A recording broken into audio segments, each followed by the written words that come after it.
अस्सलामुअलैकुम वरहमतुल्लाहि वबरकातुहू। उम्मीद करते हैं आप सब खैरियत से होंगे। तो अल्हम्दुलिल्लाह हम भी खैरियत से हैं।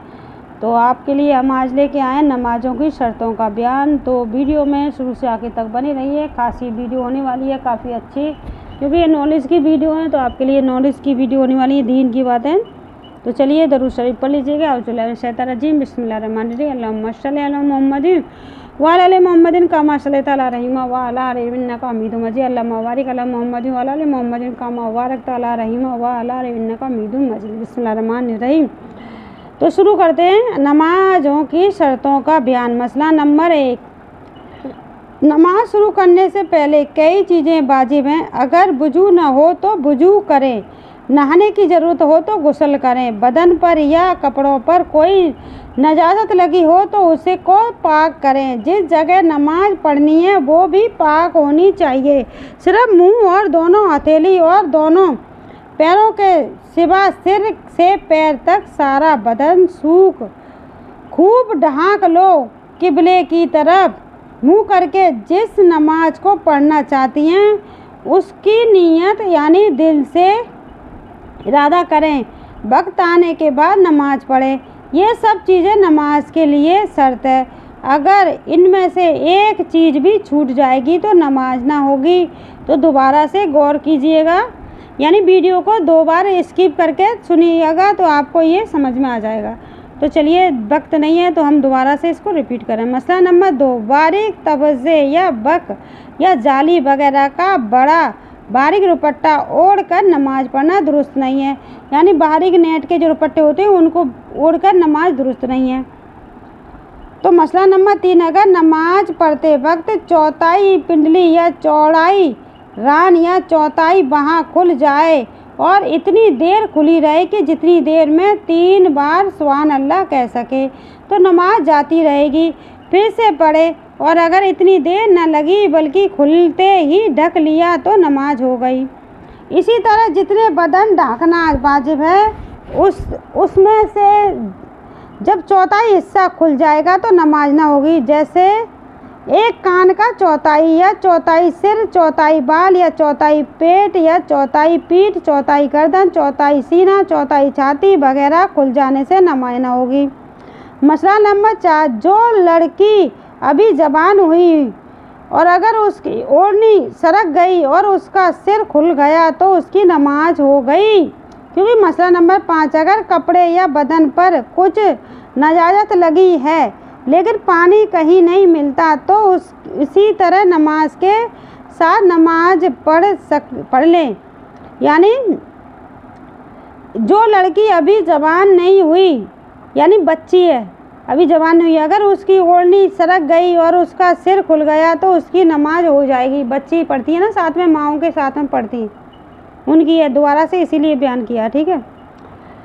मसला नंबर 6, और अगर सारा कपड़ा नजिस हो या पूरा कपड़ा तो नाजिस नहीं लेकिन बहुत ही कम पाक है, यानी 1/4 से कम पाक है, बाकी सबका सब नाजिस है, तो ऐसे वक्त में भी दुरुस्त है कि उस कपड़े को पहने नमाज पढ़े।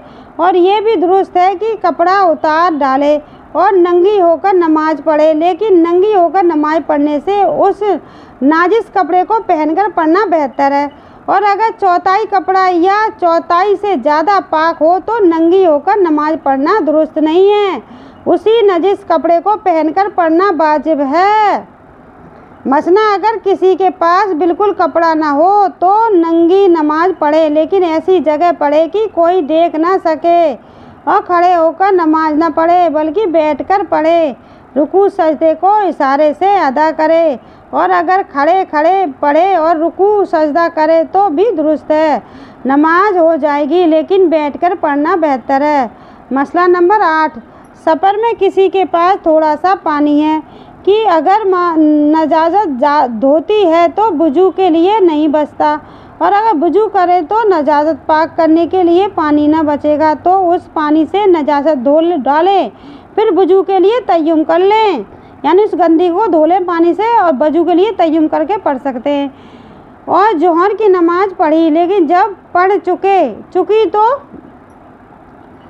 चुकी तो मालूम हुआ कि जिस वक्त नमाज पढ़ी थी उस वक्त जोहर का वक्त नहीं था। बल्कि असर का वक्त आ गया था। तो अब फिर कज़ा पढ़ना वाजिब नहीं है, बल्कि वही नमाज जो पढ़ी है कज़ा में जाएगी। और ऐसा समझेंगे कि गोया कज़ा पढ़ी थी। यानी अगर आप जोहर की नमाज असर, बहुत से लोग पढ़ते हैं ना, असर का वक्त आ जाता है तब जोहर की नमाज को कज़ा कर देते हैं कि असर के वक्त आ जाएगा तभी असर की भी पढ़ लेंगे, जोहर की भी अदा कर देंगे, तो वो कज़ा नमाज में जाएगी आपकी जोहर की नमाज। अगर वक्त आने से पहले ही नमाज पढ़ ली तो नमाज नहीं होगी। नियत करने का बयान। मसला नंबर 1, ज़ुबान से नियत करना ज़रूरी नहीं है, बल्कि दिल जब इतना स्पेशल, यानी दिल में आपके ले ली मैं आज की जोहर की फ़र्ज़ नमाज पढ़ती हूँ, अगर सुन्नत पढ़ती हूँ, ये सोच लें कि मैं आज जोहर की सुन्नत पढ़ती हूँ, बस इतना ख्याल करके अल्लाह अकबर कहे और हाथ बांध ले तो नमाज हो जाएगी। जो लंबी चौड़ी नियत लोगों में मशहूर है उसका कहना ज़रूरी नहीं है। मसला नंबर, अगर ज़ुबान से नियत कहना चाहे तो इतना कहे देना काफ़ी है, नियत करती हूँ मैं आज जोहर के फ़र्ज़ की, अल्लाह अकबर, यह नियत करती हूँ मैं जोहर की सुन्नतों की, अल्लाह अकबर, 4 रकात नमाज जोहर मुँह मेरा तरफ काबा शरीफ के, ये सब कहना ज़रूरी नहीं, चाहे कहे या ना चाहे कहे। अगर दिल में तो यही ख्याल है कि जोहर की नमाज पढ़ती हूँ, लेकिन जोहर की जगह ज़ुबान से असर का वक्त निकल गया तो भी नमाज हो जाएगी। अगर भूले से 4 रकात की जगह 6 रकात या 3 रकात ज़ुबान से निकल जाए तो भी नमाज हो जाएगी। मसला नंबर 5, अगर कई नमाजें कज़ा हो गई और कज़ा पढ़ने का इरादा किया है तो वो वक्त मुकर्रर करके नियत करे, यानी यूँ नियत करे कि मैं फजर कज़ा पढ़ती हूँ, अगर जोहर की कज़ा पढ़ती हूँ, मजदूर हो तो यूँ नियत करे कि जोहर के फ़र्ज़ की कज़ा पढ़ती हूँ। इस तरह जिस वक्त की कज़ा पढ़ना हो ख़ास उसी की नियत करना चाहिए। अगर सिर्फ इतनी नियत कर ले कि मैं कज़ा नमाज पढ़ती हूँ और ख़ास उस वक्त की नियत नहीं की तो कज़ा सही न होगी, फिर से पढ़नी पड़ेगी। मसला नंबर 6, अगर कई दिन की नमाजें कज़ा हो गई तो दिन और तारीख तिथि मुकर्रर करके नियत करना चाहिए। जैसे किसी की शनिचर, इतवार, पीर और मंगल 4 दिन की नमाजें जाती रही हों तो अब सिर्फ इतनी नियत करना कि मैं फजर की कज़ा पढ़ती हूँ दुरुस्त नहीं है, बल्कि यूँ नियत करे कि शनिचर की फजर की कज़ा पढ़ती हूँ दुरुस्त नहीं, बल्कि यूँ नियत करे कि शनिचर की फजर की कज़ा पढ़ती हूँ। फिर जोहर पढ़ते वक्त कहे मैं शनिचर की जोहर की कज़ा पढ़ती हूँ, इसी तरह कहती जाए। फिर जब शनिचर की सब नमाजें कज़ा कर चुके तो कहे कि इतवार की फजर कज़ा पढ़ती हूँ, इसी तरह सब नमाज़ों का पढ़े। अगर कई महीने और साल की नमाज कज़ा हो तो महीनों और साल का भी नाम ले और कहे फ़ला साल की फ़ला महीने की फ़ला तारीख की फजर की नमाज कज़ा पढ़ती हूँ। इस तरह नियत किए बगैर कज़ा सही नहीं होती, यानी हमें इस तरह नियत करके नमाज कज़ा पढ़नी है। मसला नंबर, अगर किसी को दिन, तारीख, महीना, साल कुछ याद ना हो तो यूँ नियत करे कि फजर की नमाज़ें जितनी मेरी जिम्मे कज़ा है उनमें से सबसे पहली कज़ा पढ़ती हूँ, और जोहर की नमाज़ें जितनी मेरे जिम्मे कज़ा हैं उनमें से सबसे पहली जोहर की कज़ा पढ़ती हूँ, इसी असर की, यानी इसी तरह नियत कर के बराबर कज़ा पढ़ती रहे। जब दिल गवाही दे कि अब सब नमाज़ें जितनी जाती रही थी सबकी कज़ा पढ़ चुकी हूँ तो कज़ा पढ़ना छोड़ दे। मसला नंबर 8, सुन्नत और नफिल और तरावी की नमाज में सिर्फ इतनी नियत कर लेना काफ़ी है कि मैं नमाज पढ़ती हूँ, सुन्नत होने या नफिल होने की कुछ नियत नहीं की तो भी दुरुस्त है, मगर सुन्नत तरावी की नियत कर लेना ज़्यादा एहतियात की बात है। किबले की तरफ मुँह करने का बयान। मसला नंबर 1, किसी ने जगह है कि किबला मालूम नहीं होता कि किधर है तो, और न वहाँ कोई ऐसा आदमी है जिससे कुछ पूछ सके तो अपन दिल में सोचें जिधर दिल गवाही दे उस तरफ पढ़ लें।